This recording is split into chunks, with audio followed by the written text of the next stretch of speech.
Después de jubilarme, llevé 5.000 euros con 0 céntimos para vivir mis años de descanso en casa de mi hijo. Pero huí en la noche después de escuchar el plan de su esposa. Me alegra que estés aquí. Quédate hasta el final y dime desde qué ciudad ves mi historia. Quiero saber hasta dónde ha llegado. Me llamo Cora, tengo 70 años y casi toda mi vida creí en algo sencillo, que si crías a tus hijos con cariño, ese cariño regresará cuando las canas te cubran. Esa convicción me sostenía, era mi fe, mi consuelo, mi premio.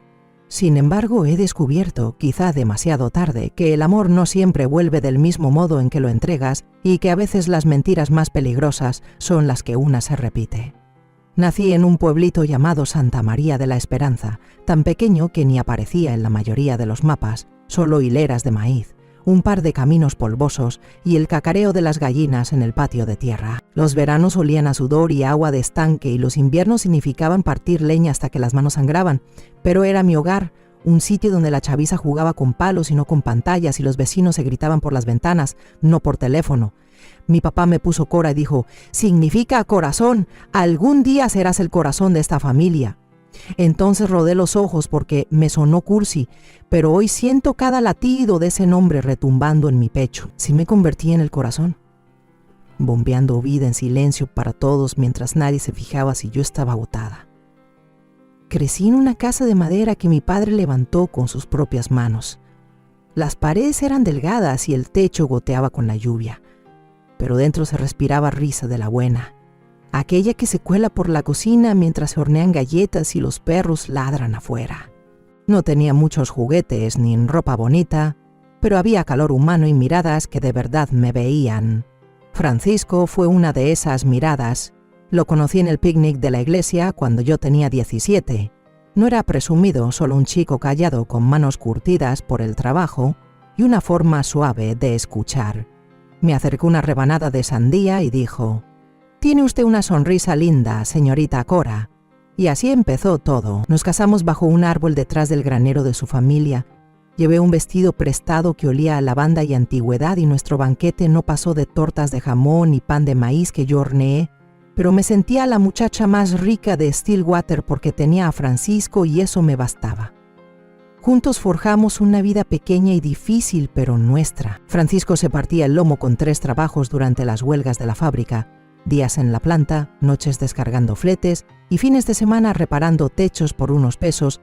Yo llevaba la casa y criaba a nuestros 3 hijos. No comíamos si los chicos no estaban primero saciados. A veces Francisco se saltaba la cena y decía, «Que crezcan fuertes.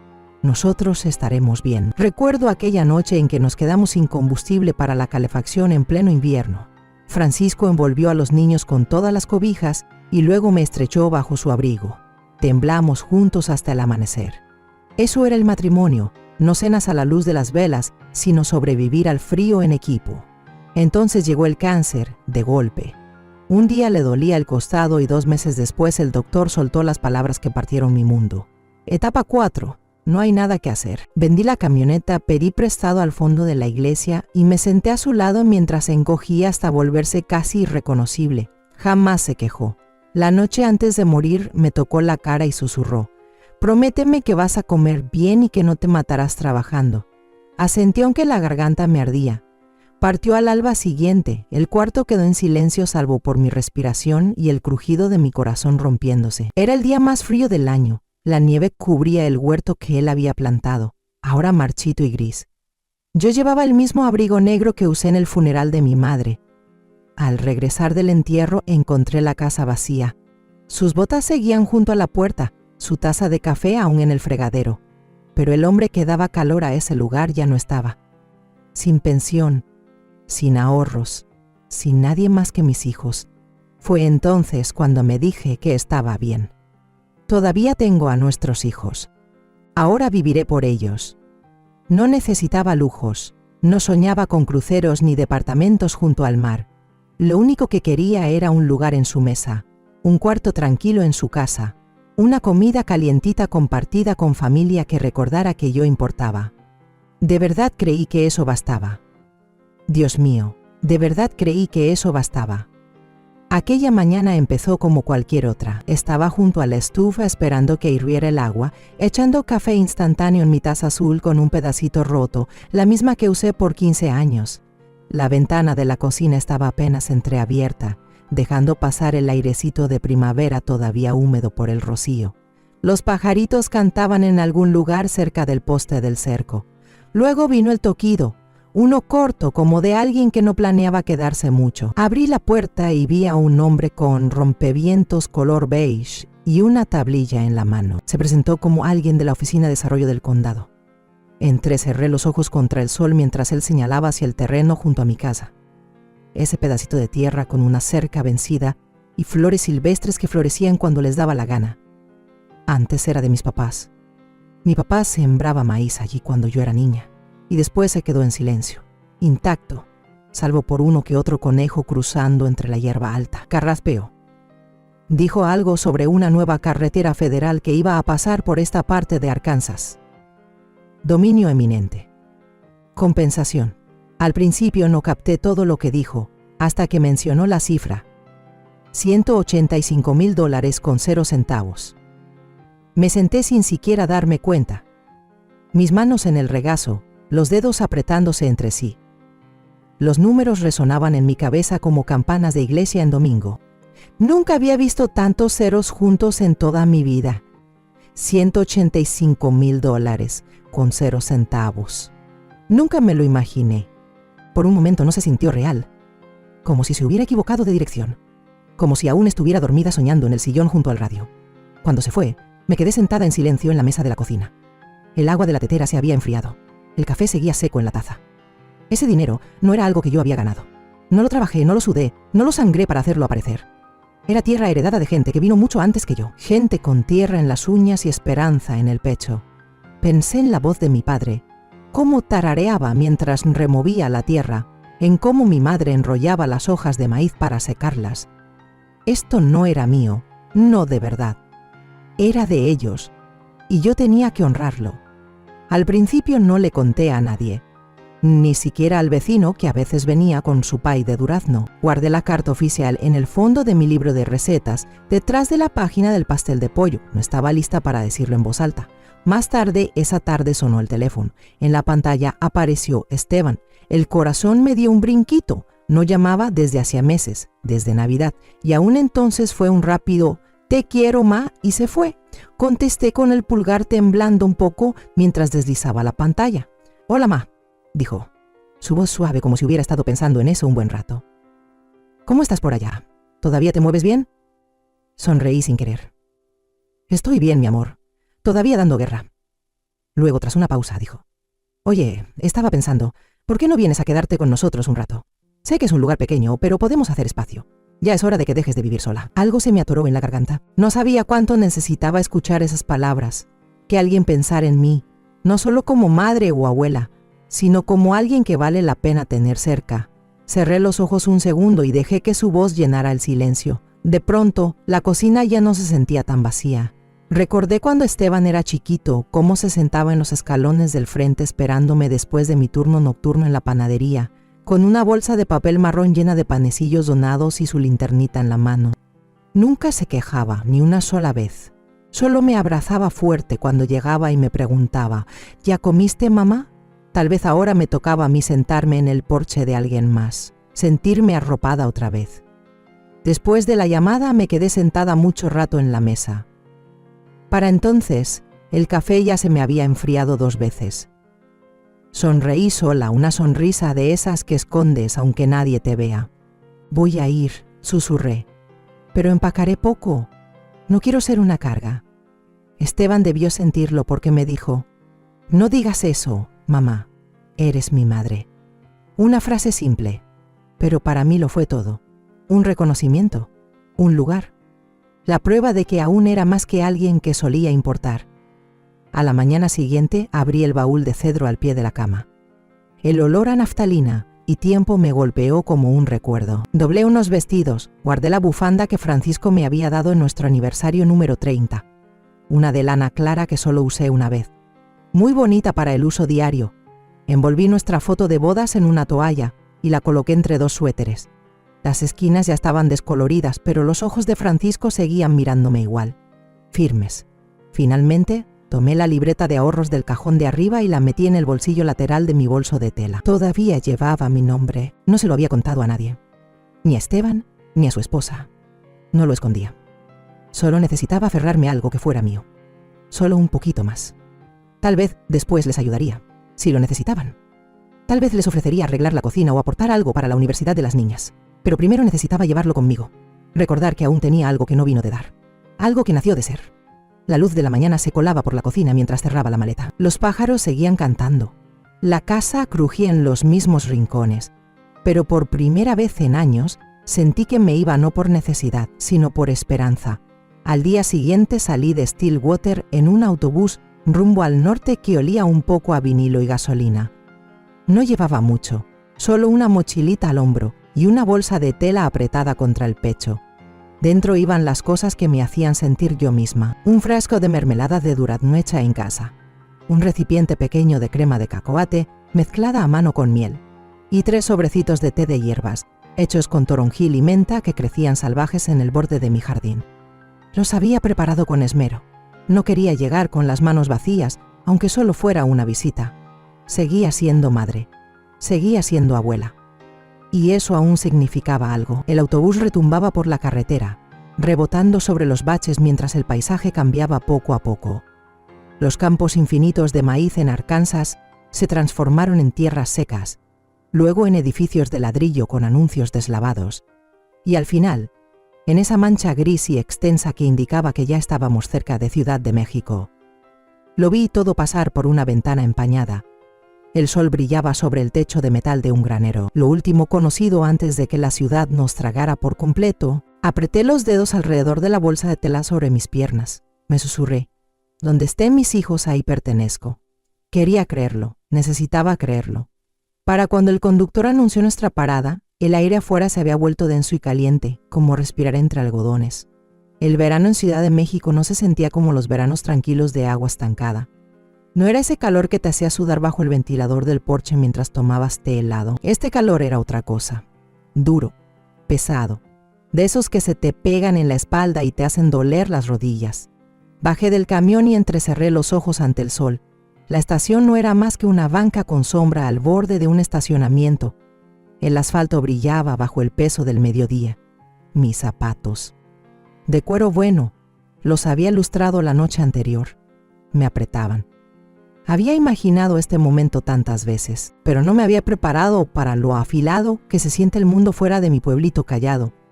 Mi espalda se sentía más cargada de lo que recordaba. Me colgué la mochila y abracé el paquete envuelto en tela con ambos brazos, tratando de no fruncir mucho el ceño. Busqué a Esteban con la mirada. La gente pasaba rápido. Hombres con camisas de cuello y portafolios, mujeres hablando por el celular, un chavito vendiendo botellas de agua desde una hielera. Pero de mi hijo, ni rastro. Encontré un rincón de sombra bajo un toldo de metal torcido. Me senté despacio en la banca y puse las manos sobre la bolsa de tela. Podía sentir el fresco de conservas de durazno, todavía tibio por el sol. Esperaba que el sello hubiera aguantado. Me imaginé entregándoselo a mi nieta. ¿Le gustaría?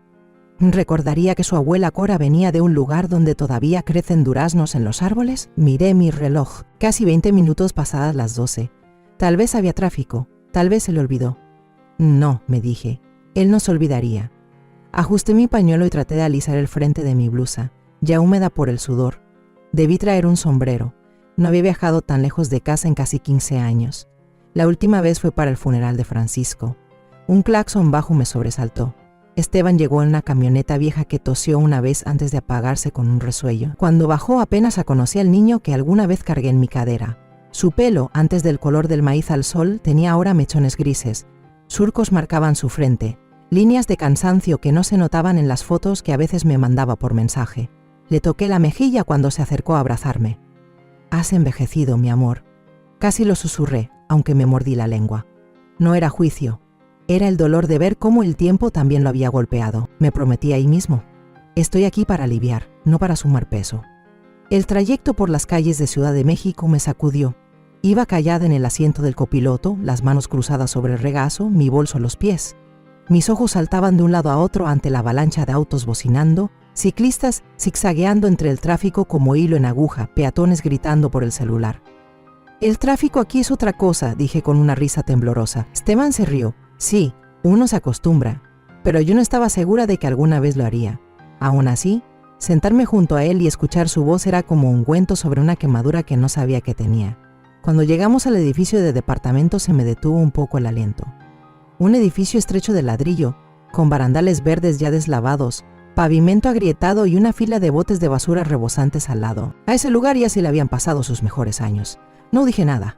Subimos las escaleras. 3 pisos, sin elevador. Le dije que estaba bien, aunque cada peldaño me dolía en las rodillas y el aliento se me hacía más corto de lo que quería. Apreté la bolsa de tela contra mi pecho. Tuve cuidado de no golpearlo contra las barandillas. Sonaba absurdo, pero no dejaba de pensar en las conservas y la crema de cacahuate adentro, como si al romperse se derramara no solo eso, sino también una parte de mí. Cuando llegamos a la puerta ya estaba entreabierta. Claire estaba en el pasillo, descalza, una mano revolviendo algo en la estufa y la otra pasando el dedo por el celular. Alzó la vista apenas un instante. «Oh, hola. Ya llegaste», lo dijo con voz plana y volvió a hundirse en la pantalla. Igual sonreí y le extendí el frasco. Traje mermelada de durazno. Pensé que a los niños podría gustarles. Asintió a medias y lo puso sobre la encimera sin mirarlo. La sala estaba apretada, juguetes por todas partes, dinosaurios de plástico, osos de peluche, piezas de rompecabezas bajo los pies, la televisión a todo volumen compitiendo con el sonido del agua hirviendo. El bebé lloraba en la otra habitación. Claire alzó la voz. «Ya bájale. Ya llegó la abuela», me estremecí. No esperaba una bienvenida con banda y globos, pero algo en la forma en que dijo abuela me hizo sentir como una extraña. Al día siguiente desperté temprano, mucho antes que los demás. Me dolía el cuerpo por la subida, por la cama ajena, por el cambio brusco de aire. Aún así barrí el suelo, limpié las superficies, doblé una canasta de ropa limpia que estaba sobre el sillón. Nadie me lo pidió, pero se sintió bien ser útil. Siempre ha sido así. En los días siguientes me fui acomodando en un ritmo callado. Llevaba al bebé a la guardería cada mañana, envuelto en capas que siempre lograba quitarse. Lo recogía por la tarde, le daba puré de camote, le limpiaba las manitas, lo cambiaba mientras pataleaba y chillaba, preparaba la cena. Nada complicado, solo cosas sencillas que sabía hacer. Pastel de carne, ejotes, pan de elote. Nadie hablaba mucho durante la comida, pero tampoco se quejaban. Al 5.º día me empezó a doler la espalda, un dolor punzante que iba del hombro hasta la cadera. Esa noche, mientras tallaba la tina, tuve que detenerme a la mitad y sentarme sobre los azulejos fríos. Me quedé ahí 10 minutos, respirando hondo. Pero cuando el bebé gritó «Abuela, llévame en caballito», me levanté. Una noche, mientras comíamos pollo al horno con arroz, aclaré la garganta y dije en voz baja que tenía algo de dinero de la tierra de allá. Estaba pensando en meterlo a una cuenta de ahorros. Tal vez ayudaría con los gastos. No sabía cómo lo iban a tomar. No quería que sintieran que estaba comprando un espacio. Pero tampoco podía quedarme sin hacer nada sabiendo que Esteban la estaba pasando mal. Antes de que Esteban pudiera decir algo, Claire se animó desde su asiento. Por primera vez desde que llegué, le brillaron los ojos. «Oh, yo te puedo ayudar con eso», dijo contenta. «Conozco a alguien en el banco, te van a dar una buena tasa. Solo dame tus datos, yo me encargo de todo». Sonrió. Sonrisa de entierro. De esas que me hicieron pensar que tal vez ya empezaba a aceptarme. Asentí despacio, sorprendida, sin saber si sentirme aliviada o con cuidado. Esa noche no pude dormir. Me senté sola, en el apartamento que ahora estaba en silencio. Los juguetes guardados, el bebé dormido. Vi el frasco de mermelada, todavía sin abrir, en la repisa. «Todavía sirvo», me dije. Todavía soy alguien que puede ayudar. No noté la sombra que se formaba detrás de esas palabras, la figura tenue de algo más. Pero en ese momento, lo único que vi fue una cocina tranquila. El zumbido del refrigerador y la imagen de la espalda de mi hijo, levemente encorvada en la mesa, mientras revisaba las cuentas en su celular. Esa noche no pude dormir. La cabeza me latía sorda, un dolor profundo detrás de los ojos que no se iba sin importar cómo me acomodara en el sofá. Me quedé ahí, lo que pareció una eternidad, escuchando los sonidos de la ciudad, sirenas lejanas, el murmullo del refri, el crujido suave de las tuberías en las paredes. No quería despertar a nadie, así que me quité la cobija con cuidado y caminé de puntitas hacia la cocina.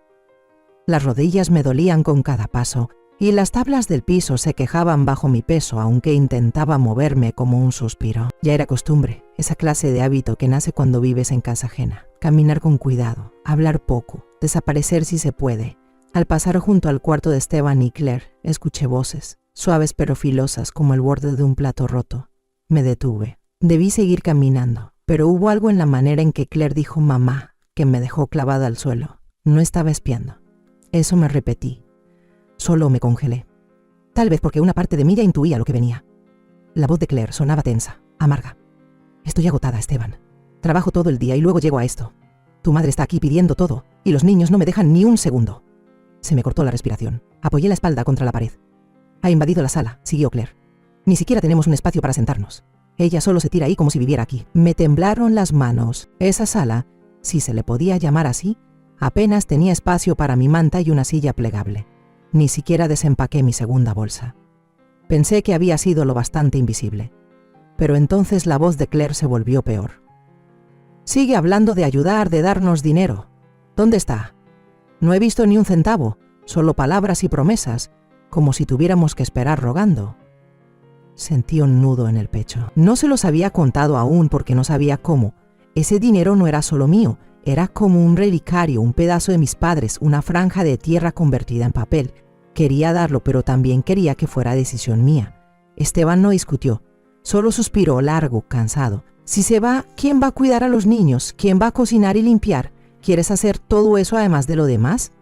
Algo se me rompió por dentro. No solo por las palabras, sino por cómo las dijo. Como si ya no fuera su madre, sino una solución. Un reemplazo. Una sirvienta gratis. Claire soltó una risa corta, punzante. Entonces la tenemos aquí por conveniencia, ¿no? Cerré los ojos y por un momento no pude respirar.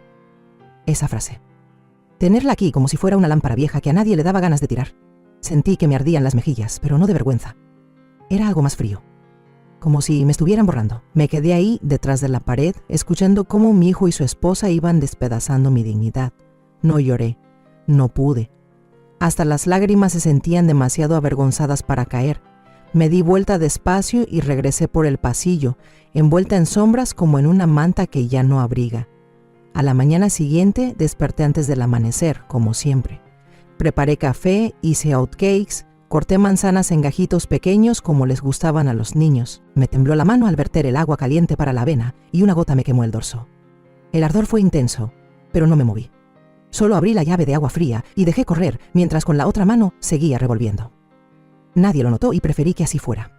En el desayuno, Claire dijo gracias sin levantar la vista. Los niños reían, pegajosos de miel, pidiéndome que les amarrara los zapatos. Sonreí, deslimpié la boca. No dije nada. Esteban tampoco habló mucho. Nunca volvió a mencionar el dinero. Nunca preguntó por mi mano, aunque la quemadura dejó una marca roja. Se le notaba el cansancio, siempre se le notaba, pero ahora su cansancio era lejano, como si lo guardara solo para él, igual que los pedazos de cariño que alguna vez me tuvo. Cuando le hablaba, mascullaba algo bajito, los ojos ya perdidos en otro lugar. El calor que recordaba de mi hijo. Desaparecido.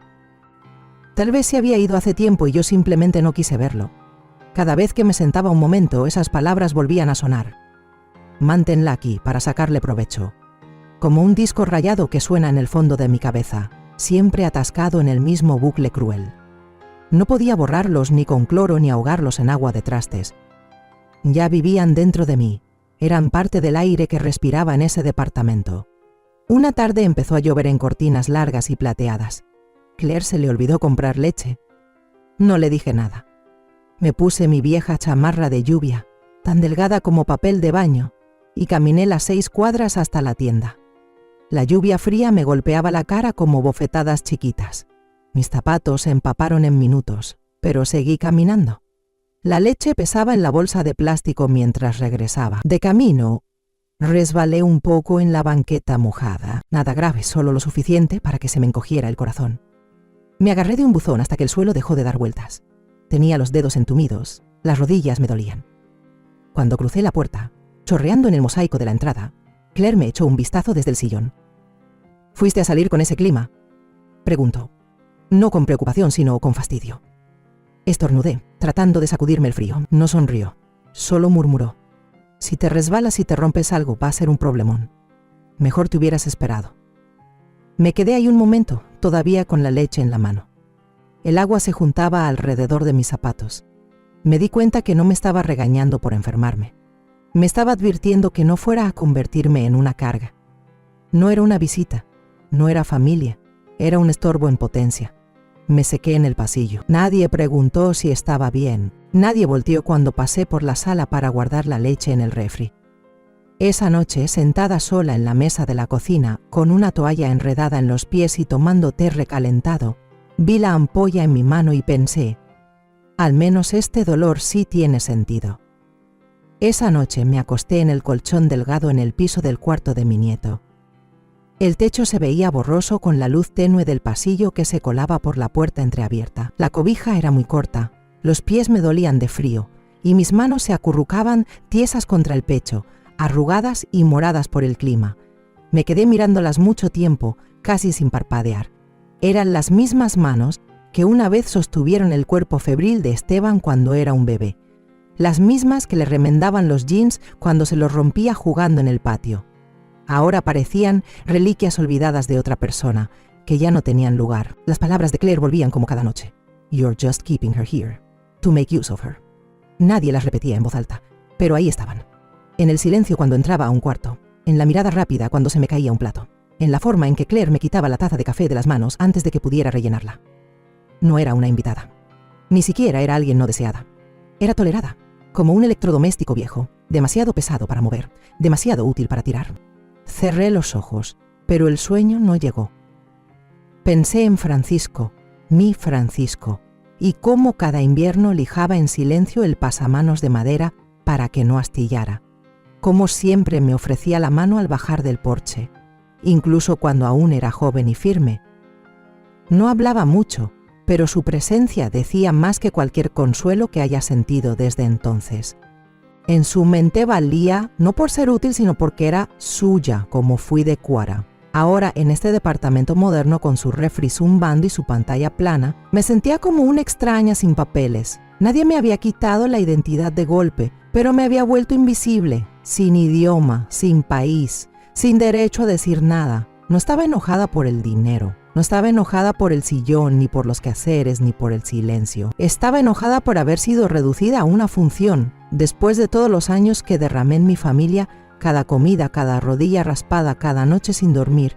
Me había vuelto una conveniencia, no una madre, no una persona. La luz del farol entraba por la ventana, proyectando una línea pálida sobre el piso. Me senté bajo ese brillo, inmóvil, vacía, y en ese silencio de madrugada susurré a la oscuridad. Tal vez ya es hora de irme. 2 días después toqué suavemente la puerta de Esteban, la voz ronca pero firme. He estado pensando, dije, tal vez me vaya a Michoacán unos días, visitar a mi prima Lilian. Él se vio sorprendido, parpadeando como si se le escapara algo evidente. ¿Para qué? ¿Todo bien, mamá? Le sonreí leve, solo que aquí está un poco apretado. Eso es todo. Estoy acostumbrada a más espacio, menos gente. Era una mentira suave, no para herir, ni para despertar culpa, solo una manera de irme sin pedir permiso. Ya había hecho las paces con la verdad. Si esperaba a que alguien me pidiera quedarme, tal vez nunca me iría. Desde la cocina, Claire gritó sin siquiera voltear. Esa es una buena idea, mamá. Un poco de aire fresco te va a hacer bien. Su voz llevaba un toque de alivio, disfrazado de cortesía casual. No era que estuviera bien, solo que ya estaba hecho. Lo entendí tal como era. No como una ofensa, sino como un cierre. Empaqué mis suéteres de entretiempo, mi frasco de pastillas para el dolor de cabeza, la foto de boda deslavada de Francisco y yo. La libreta de ahorro seguía doblada en el dobladillo de mi bolso, intacta, todavía mi nombre. No necesitaba mucho. Ya había dejado atrás casi todo de mí. Cuando arrastré mi maleta hacia la puerta, nadie vino detrás. Ningún abrazo, ningún adiós. Solo mi nieto, descalzo en pijama, corrió por el pasillo. Se aferró a mi pierna, me dio un beso pegajoso en la mejilla y susurró: «Abuela, no te olvides de mis papitas». Me agaché para besarle la cabeza. Mi mano tembló apenas al apartarle un risito de la cara. No lloré delante de él. Las lágrimas se quedaron escondidas, clavándose en mis palmas mientras apretaba esa vieja foto contra mi pecho. No lloraba por irme, lloraba por el sueño que me había sostenido todos estos años. Ese donde el amor era suficiente para mantener a las personas unidas. cuando el autobús arrancó desde la terminal, me senté junto a la ventana y vi cómo la ciudad se deshacía entre capas de vidrio y humo, bocinas, obras, vidas con prisa. Todo se volvió un murmullo, como el final de una película que uno ya no tiene fuerzas para terminar. Ya no había nada que me atara allí. Ya no había espacio para una madre. No quedaba sitio para nada más que el silencio. Cuanto más nos alejábamos, más limpio se volvía el cielo. Los campos se abrían como brazos conocidos. Parcelas de arroz y soya se extendían hasta donde alcanzaba la vista, brillando bajo nubes suaves. El olor a tierra y a primavera entraba por una ventana entreabierta. Mis pulmones se llenaron de otra manera, más a fondo, menos filtrada. Era el aire de mis principios, y en ese instante entendí que ya no tenía que explicarme, ni a Esteban, ni a Claire, ni a nadie. No me iba por enojo, no escapaba. Estaba volviendo, no solo al agua tranquila, sino a esa parte de mí que había guardado bajo llave por años, por sentirme necesaria. La tierra allá afuera se movía despacito, como si aún me recordara, y yo dejé que me abrazara de nuevo, sin preguntas, sin ruido. Al bajar del autobús en Michoacán, el aire se sentía más ligero, aunque estuviera cargado de polen de primavera temprana. Me dolían las rodillas por el viaje, y el mango de la maleta me había marcado los dedos de rojo. Pero entonces la vi, Lupita, esperando en la banqueta con su viejo chal tejido, el cabello recogido como cuando íbamos a la prepa. Caminó directo hacia mí sin decir nada y me apretó fuerte entre sus brazos. «Volviste a casa», me susurró al oído, su voz quebrada por los años, pero sus brazos seguían igual. Me abrazó como si yo fuera algo valioso que regresa, no algo roto que huye. En ese momento no era la mamá de Esteban, la molestia de Claire, ni una sombra callada en un departamento ajeno. Solo era Chora, su Chora. Sin máscara, sin función, solo yo. Su casa era una cabaña chiquita y gastada al borde del pueblo. La pintura estaba pelada en partes y la puerta mosquitera gemía al abrirse. Pero cuando solté mis maletas y me dejé caer en la vieja mecedora del porche, exhalé como si no lo hubiera hecho en años.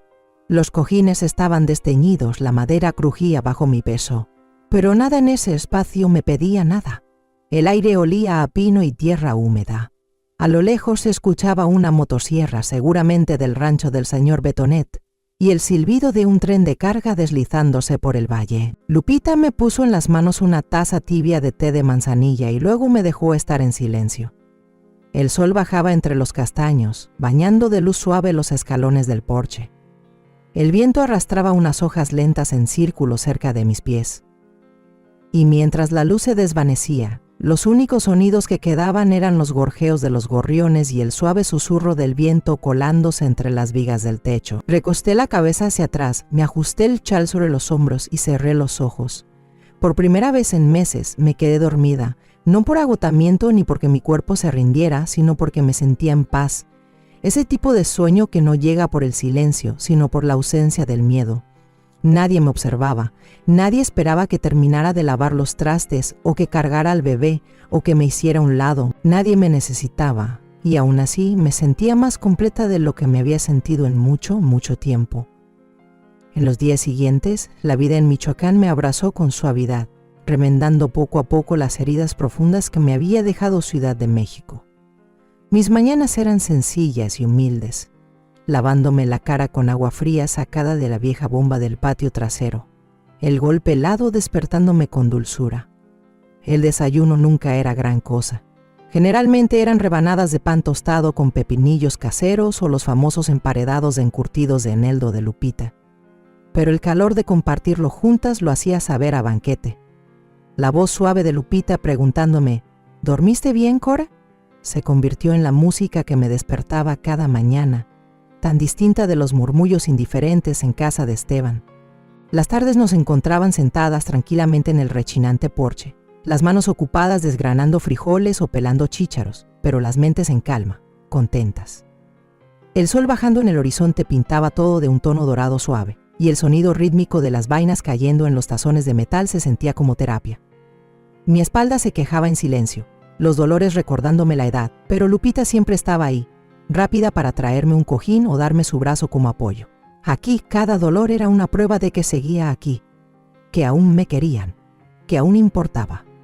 Por el pueblo, los rostros conocidos me saludaban con sonrisas genuinas y una curiosidad que no se escondía. Los vecinos me gritaban desde las cercas o cruzando la calle: «¡Cora, volviste! La ciudad te trató bien, ¿verdad?». Sus voces amables tenían ese tono juguetón que conocía desde niña. Yo le sonreía escondiendo los recuerdos amargos tras una máscara cuidadosamente armada. ¿Cómo decirles la verdad? Que no era más que un fantasma en casa de mi propio hijo, que mi valor se medía en quehaceres cumplidos y no en cariño recibido. Así que asentía educadamente, murmuraba alguna frase sin importancia y dejaba ahí la conversación. Una tarde, mientras Lupita y yo pelábamos chícharos, su nieto adolescente Beto subió corriendo los escalones del porche, los ojos brillando con emoción. «Abuela Cora, tú cocinabas profesionalmente, ¿verdad?», preguntó sin aliento, sosteniendo su celular. Alcé una ceja con escepticismo, asintiendo con cautela. «Pues», continuó con entusiasmo, «¿qué tal si tú y la abuela Lupita hacen unos videos de cocina en TikTok? Yo les ayudo a grabar. A la gente le encantaría, podrían hacerse famosas». Me reí quedito, negando con la cabeza ante su entusiasmo juvenil. «Beto, ¿quién va a querer ver a una viejita cocinando la cena?». Pero la cara esperanzada de Beto era imposible de rechazar. Lupita se encogió de hombros con una sonrisa pícara, claramente ya convencida. «Ay, Cora», se rió, «¿qué es lo peor que puede pasar? Que se nos queme algo y hagamos reír a la gente». Y así, nerviosa, me vi esa misma noche frente a la cámara del celular de Beto. Me temblaban las manos, derramé caldo de pescado sobre la barra. Mi lengua tropezaba con los ingredientes, olvidando completamente qué especias necesitaba. Me daba cuenta dolorosamente de que solo unas pocas personas estaban viendo el número diminuto en la esquina de la pantalla diciéndomelo sin piedad. Pero para mi sorpresa comenzaron a llegar comentarios amables, alentadores. «Abuela, eres adorable», escribió alguien. «Tu voz suena igualita a la de mi abuelita», tecleó otro, haciendo que se me calentara el corazón. Cada palabra amable iba suavizando mi vergüenza, aflojando ese nudo en el pecho. Lupita reía a mi lado, su calidez era contagiosa, haciendo que mis torpezas parecieran más entrañables que catastróficas. «¿Ves?», me dijo dándome un codazo suave, «eres una estrella». Animadas, lo intentamos de nuevo la noche siguiente. Esta vez conté pequeñas historias de mi pasado mientras revolvía sopas o picaba verduras. Mi voz fue agarrando firmeza al compartir cómo a mi esposo, Francisco, le encantaba mi estofado de res, su comida favorita después de un largo día en la fábrica. Recordé cómo mi hijo menor, Esteban, pedía llorando mi sopa de fideos con pollo cada vez que tenía fiebre de niño, sus manitas aferradas a las mías. Incluso compartí una anécdota graciosa sobre aquel verano desastroso en el que mis preciadas tomateras se marchitaron porque, por error, usé estiércol fresco de gallina en lugar de composta. La audiencia se rió conmigo. Sentí su calidez incluso a través de la pequeña pantalla. Unas noches después, preparé mi famosa ocra en escabeche mientras charlaba despreocupadamente con los rostros invisibles que me veían. Mi madre me enseñó esto. Empecé en voz baja, sintiendo ese leve ardor de la nostalgia. No le di demasiada importancia. Solo era otra receta sencilla compartida. Otra noche tranquila en la cocina acogedora de Lupita. Pero de pronto, casi de la noche a la mañana, ocurrió algo sorprendente. A la mañana siguiente, él irrumpió en la casa con los ojos brillando de emoción, agitando su celular con desesperación.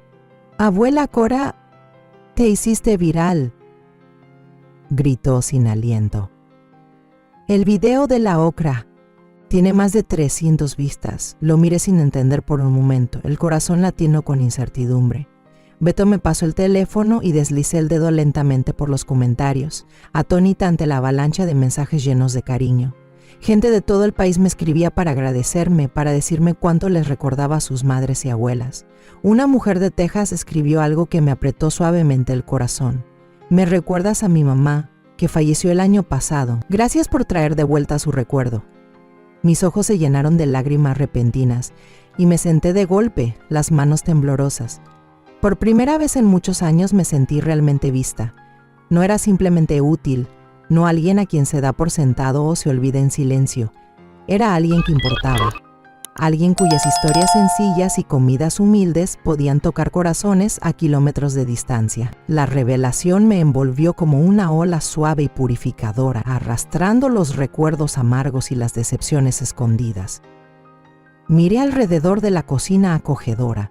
Lupita sonriendo en silencio al ver mi reacción, Beto casi vibrando de emoción, la luz del atardecer tiñendo de oro los gabinetes de madera gastada. Y por primera vez me sentí realmente despierta. Mi vida no había terminado con el rechazo, simplemente había tomado un desvío tranquilo de regreso a casa, a un lugar donde me amaban y aceptaban tal como soy.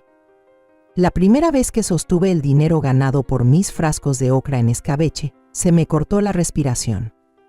No era una fortuna, solo un modesto fajo de billetes, pero su peso se sentía distinto a cualquier cheque que hubiera recibido antes. Ese dinero no venía de la lástima ni de una caridad disfrazada de gratitud. Era algo completamente mío, nacido de mis manos, mis historias, mi verdad. Las lágrimas me nublaron la vista y presioné suavemente el dinero contra mi pecho, saboreando el orgullo sereno que florecía dentro de mí. Esa tarde me encontré caminando por las pequeñas tiendas de Michoacán, guiada solo por un impulso que siempre había reprimido. Mis ojos se posaron en una bufanda de lana color lavanda en el escaparate de la tienda de la señorita Eleonor. Dudé, rozando con los dedos los hilos suaves y lujosos. Una mujer mayor como yo, ¿para qué querría algo bonito? Pero esta vez, la voz de la duda se desvaneció rápidamente. Por una vez, no se trataba de necesidad ni de practicidad, ni siquiera de complacer a alguien más. Era simplemente darme el permiso de un pequeño placer. Algo bello elegido solo para mí. Esa noche, envuelta en mi nueva bufanda, me senté frente al viejo tocador en el cuarto de huéspedes de Lupita. El espejo reflejaba a una mujer que apenas reconocía. Su cabello seguía siendo plateado y fino, su rostro aún marcado por las suaves huellas del tiempo y la experiencia. Pero sus ojos, esos ojos brillaban con una fuerza nueva, con claridad y propósito. La bufanda, suave y con un tenue aroma a lavanda, enmarcaba su rostro con gracia, destacando no la edad ni el cansancio, sino la dignidad tranquila y la alegría. Me incliné, observándome con un asombro tierno. Durante 4 años me definieron únicamente por los roles que cumplía. La esposa de Francisco, la madre de Esteban, cuidadora, cocinera, ama de casa. Pero en ese instante, no vi ninguna de esas etiquetas. Solo estaba yo, Kra, su cura, una mujer que por fin empezaba a abrazar su propio valor, sin la sombra de las necesidades o identidades ajenas. Desde ese momento, cada día se desplegó suavemente como las páginas de un libro antiguo y querido, lleno de redescubrimientos de alegría y sentido. Mis pequeños videos comenzaron a circular por internet en silencio, atrayendo a más desconocidos que, de alguna forma, se sentían como amigos. Continué escribiendo con cuidado mis recetas, anotando las pequeñas historias que acompañaban a cada una. El estofado de res que Francisco siempre pedía cuando el viento invernal soplaba con fuerza a través de las paredes de nuestra vieja casa. La papilla de maíz que le daba en cucharadas pequeñas a Esteban durante aquellas noches en que la fiebre no lo dejaba dormir. Incluso el jamón salado en rodajas que Leticia apartaba con un suspiro resignado. No se trataba de quedarme estancada en el rencor ni de revivir desilusiones. Cada receta era simplemente una parte de mí, un instante atrapado en el tiempo como una flor seca entre las páginas de un libro, frágil pero persistente. Cada noche, después de cenar con Lupita, me sentaba en la mesa de la cocina bajo el zumbido constante del viejo ventilador de techo, anotando pensamientos en mi cuaderno, un ritual que titulé Cosas que he aprendido después de los 70. Las entradas iban desde lecciones prácticas sobre cómo encontrar el botón correcto para transmitir en vivo o cómo empacar con cuidado mis conservas caseras, hasta reflexiones más suaves sobre lo que significa empezar de nuevo cuando todos piensan que tu historia ya tuvo su clímax. Cada línea era un acto silencioso de rebeldía contra la invisibilidad, una prueba de que la edad no es una barrera para seguir descubriendo, ni para encontrar un propósito. Los sábados por la tarde se volvieron algo que ambas esperábamos con ilusión. Lupita y yo nos atábamos pañuelos de colores vivos en la cabeza, riéndonos de nuestro reflejo mientras nos preparábamos para transmitir en vivo nuestra sesión de cocina semanal. Me reconfortaba su forma de bromear, su presencia familiar mientras cocinábamos juntas en su cocina pequeña, con vapor saliendo de las ollas y el aire impregnado del aroma de cebolla y hierbas. Cuando comenzaba la transmisión charlábamos sobre nuestros días de juventud, dejando que la risa fluyera sola. La pantalla se llenaba de pequeños corazones rojos, cada uno como un aplauso silencioso, una confirmación discreta de que todavía había calor y conexión en el mundo. Una noche, mientras el atardecer dorado pintaba el cielo desde la ventana de Lupita, comencé con una respiración suave y ese tono cálido y bajo que se volvió natural para mí. «Hoy», dije mientras sacudía la harina de mis manos sobre el delantal gastado, «voy a preparar bagle frito en mantequilla, una receta que me enseñó mi suegra». No era de muchas palabras, pero guiaba mis manos con una certeza tan delicada, cada movimiento era una lección sin palabras. Al hablar, sentí que la habitación se llenaba de un silencio tierno, incluso el bullicio digital se calmó, reemplazado por emojis suaves y una corriente constante de reacciones sentidas. No era solo la receta, era el recuerdo que despertaba, frágil pero nítido, lo que tocaba el alma. No había espectáculo, solo verdad. Y tal vez eso fue lo que movió los corazones de quienes nos miraban. Unas semanas después, llegó una invitación sencilla pero elegante para hablar en la reunión de personas mayores del condado de Delegación Santa Clara. El sobre tembló entre mis dedos por un momento antes de que me serenara. El día señalado, me puse mi vestido lila suave y el pañuelo que había elegido con cariño, envolviéndome en esa tela reconfortante que me anclaba. Lupita apretó mi mano antes de subir al pequeño escenario. El corazón me latía, no por los nervios, sino por una sensación de asombro tranquila. Por primera vez me presentaba ante otros no como la viuda de Francisco o la madre de Esteban, sino simplemente como yo. Las palabras brotaron sin necesidad de apuntes, como si siempre hubieran estado esperándome dentro, pacientes.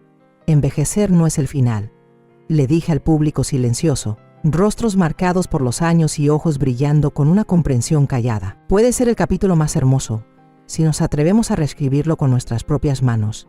No hablaba para enseñar, ni siquiera para inspirar a propósito, solo compartía una verdad que encontré después de pasar una vida entera en las sombras de los demás.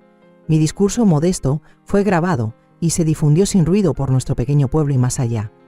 El poder suave de la autenticidad pareció extenderse como una onda, tocando más corazones de los que alguna vez imaginé. Pronto comenzaron a llegar mensajes a mi celular, palabras de agradecimiento, confesiones discretas de arrepentimiento y relatos de reconciliación. Una joven escribió: «Por ti finalmente llamé a mi madre después de 10 años. Nunca lo entendí hasta que escuché tu historia». Otra solo dijo: «Mi mamá era como tú, siempre estaba, siempre ignorada». Ahora pienso diferente. Empezaron a llamarme abuela Macora, el corazón del interior de América, y al principio me sentí abrumada, pero con el tiempo esa sensación se transformó en humildad tranquila y gratitud. Nunca me consideré especial ni extraordinaria. Simplemente había encontrado mi voz después de décadas de silencio, y de alguna manera, ese valor silencioso para ser vista y escuchada se volvió un salvavidas para otros. Una noche, sentadas en el porche, Lupita me pasó una taza de té humeante mientras miraba a lo lejos con expresión pensativa. «Sabes, Cora», dijo con dulzura, «te has convertido en una verdadera inspiración por aquí». Bebí un sorbo de té, cálido y reconfortante contra el aire fresco de la noche, sonriendo suavemente. «No era mi intención, Lupita», murmuré bajito. Solo quería vivir, recordar quién era antes de que el mundo me dijera en quién debía convertirme. Lupita me dio una palmadita en la mano con ternura, con comprensión en su toque. Y quizás por eso a la gente le gusta tanto escucharte. Les estás recordando que sus propias historias también importan. Observaba la luz que se desvanecía, en silencio pero en paz, sabiendo que si cada cicatriz que llevo podía guiar a alguien más lejos de su propio dolor, entonces todo lo que había soportado tenía sentido. Me recosté en la vieja silla del porche que crujía bajo mi peso, sintiéndome más presente, más viva que nunca, y comprendí que esa fortaleza tranquila, esa paz recién hallada, era el destino hacia el cual mi historia siempre había avanzado. Una tarde tranquila, mientras la luz dorada atravesaba las cortinas de encaje de Lupita y el aire se impregnaba del olor a vinagre con eneldo, mi celular vibró suavemente sobre la madera gastada de la mesa de la cocina. Tenía los dedos aún húmedos de limpiar el borde de un frasco de vidrio y se quedaron suspendidos sobre la pantalla iluminada. Me tomó un momento enfocar bien el nombre que apareció, Esteban llamando. Verlo ahí me apretó algo muy hondo. Una punzada de duda mezclada con una esperanza débil que hacía mucho había dejado de alimentar. El celular vibró de nuevo, insistente y paciente. Respiré hondo y toqué la pantalla con cuidado, llevándome el teléfono al oído. La línea chispeó con un silencio lleno de cautela. Ninguno de los dos habló al principio, como si las palabras fueran viejos conocidos a los que necesitábamos volver a presentar. Mi corazón latía con ritmo constante, pero debajo de esa calma había una tensión contenida. Finalmente la voz de Esteban emergió, ronca, casi frágil. «Mamá», susurró como si temiera que la palabra se rompiera al decirla. «Acabo de ver tu discurso en internet». Pero no tenía idea. Dolió escucharlo. No lo sabía. Su voz se desvaneció dejando un espacio que ninguno de los dos quiso llenar. Era claro que los años entre nosotros habían creado un abismo tan ancho que las disculpas simples ya no podían cruzarlo. No sentí rencor, solo el reconocimiento tranquilo de un dolor que hace mucho había aceptado. Él era mi hijo y siempre lo amaría, pero ese amor ahora tenía los ojos abiertos. Siguió hablando en voz baja, casi como si se hablara a sí mismo. «¿Cómo no vi cuánto estaba sufriendo, mamá? Estabas justo frente a mí y yo no veía nada». Sentí un vacío al escucharlo, no porque sus palabras dolieran, sino porque llegaron demasiado tarde. Eran como gotas de lluvia cayendo sobre una tierra reseca, sinceras pero incapaces de reparar el daño ya hecho. No lo consolé, ni lo juzgué. Algunas verdades solo se aprenden enfrentándolas. Tras una pausa larga, la voz de Esteban volvió con una esperanza tímida. «¿Puedes perdonarme, mamá?». Cerré los ojos sintiendo cómo mis hombros se relajaban, y un peso invisible se deslizaba fuera de mí mientras hablaba con suavidad al teléfono. «Esteban, ya no estoy enojada. Solo me dolió porque siempre creí que me entendías». Mi voz no tenía resentimiento. Solo una liberación tranquila. Una forma suave de permitirle seguir adelante sin que yo lo retuviera ni yo misma quedara atrapada en las heridas del pasado. Otro silencio llenó la línea. Más suave esta vez, menos tenso. Esteban respiró hondo, tomando valor. «¿Cómo estás estos días? Leticia y yo estábamos pensando en ir a visitarte pronto. Ella habla mucho de ti, dice que te dé una disculpa de verdad». Respondí con calma, con firmeza serena. «Si quieren venir, son bienvenidos. Pero deben saber que la mujer que encontrarán ya no es la madre que conocieron antes. Soy diferente, Esteban, ya no estoy esperando aprobación». Parecía sorprendido, pero también aliviado. «Ahora sí que eres famosa». Se rió bajito, como sin creerlo del todo. «La gente en el trabajo habla de ti todo el tiempo». Sonreí apenas aferrándome con fuerza a la dignidad sencilla que había recuperado. «No soy famosa», corregí suavemente. «Solo decidí al fin ser yo. No la mamá de alguien, ni la viuda de Francisco Solocuara. Y si eso inspira a otros me alegra. Ojalá lo hubiera entendido antes», murmuró Esteban, con un dejo de pesar en cada palabra. «Tal vez ahora sí lo entiendas». Dije con dulzura, pero sin titubeo. Me tomó toda una vida aprender que si no te valoras tú, nadie más puede hacerlo por ti. No hubo promesas ni planes cuando terminó la llamada. Solo un clic suave en medio del susurro de las hojas moviéndose afuera de mi ventana. La brisa soplaba entre las ramas, eco de la aceptación serena que sentía. Tal vez Esteban y Leticia vendrían, tal vez no, ya no importaba. Los lazos de la obligación y las expectativas se habían aflojado por fin, y yo me mantenía firme dentro de mí misma. A la mañana siguiente, con una resolución clara, me vestí con cuidado con una blusa blanca impecable y peiné con esmero mi cabello plateado. Lupita me regaló una mirada de aliento desde la mesa de la cocina mientras salía al porche y comenzaba a andar por el camino de siempre, rumbo a la parada del autobús. La oficina del señor Pedro, el abogado del pueblo, quedaba en un edificio de ladrillo discreto, escondido en un rincón tranquilo de la plaza. Me senté frente a él, con las manos recogidas en el regazo, y le conté con calma lo que venía a hacer: redactar un testamento que repartiera por igual la modesta herencia que me dejaron mis padres, un terrenito y unos ahorros que había guardado con cuidado durante años. El señor Pedro me observó por encima de sus lentes redondos con una expresión serena, casi con cautela. «Cura», preguntó con suavidad, «¿estás segura de esto? Tal vez deberías quedarte con algo solo para ti». Una sonrisa ligera me cruzó el rostro mientras negaba con la cabeza. «Señor Pedro, la parte que vale la pena conservar, la parte que de verdad es mía, ya la estoy viviendo cada día». No había tristeza ni gestos dramáticos, solo una decisión clara, serena, elegida desde la paz. Él asintió despacio, entendiendo sin necesidad de más palabras, y empezó a preparar los papeles. Mientras su pluma recorría las hojas con ritmo constante, una sensación de libertad me envolvía como un suspiro suave. No era el hecho de soltar lo que me aligeraba el alma, sino darme cuenta de que lo material ya no tenía poder sobre mi felicidad. Al salir de la oficina, el sol de la mañana me recibió cálido, iluminando el camino con una promesa clara y brillante. La ligereza que sentía no venía de lo que dejaba atrás, sino de la claridad que por fin había alcanzado. La vida se abría de nuevo, paso a paso, sin asombras de viejas decepciones, heridas antiguas o cargas heredadas. Caminé de regreso a casa de Lupita despacio, disfrutando la belleza simple del mundo. El murmullo de los saludos vecinales, el aroma de flores silvestres al borde del camino, el crujir reconfortante de la grava bajo mis zapatos.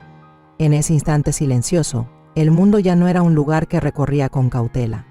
Era un paisaje por explorar con el alma abierta, sin miedo, sin ataduras, ya no como esposa o madre, sino como Cora, plena en su propia fuerza callada. ¿Qué piensas de la historia de Cora? Si fueras tú, ¿podrías alejarte como lo hizo ella? ¿Podrías perdonar a un hijo y una nuera que alguna vez te dieron la espalda?